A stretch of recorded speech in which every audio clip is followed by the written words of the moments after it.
Неолитът на Балканския полуостров, както и в земите на днешна България, обхваща периода от около 6000 до 4000 година преди новата ера. Украшенията са част от носията на праисторическия човек. Те са изработени в единен, строго геометризиран стил, без допълнителни гравюри върху тях. Изработени са от рядко срещани материали, което ги прави ценни.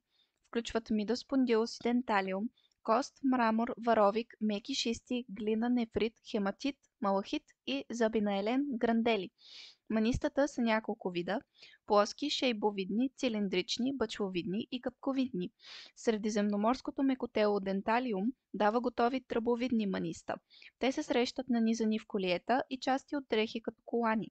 На главите са били носени игли за коса, изработвани от дълги животински кости, чието главички могат да бъдат оформени зооморфно.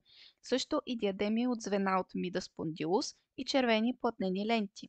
Пръстени са изрязвани от големи кухи животински кости.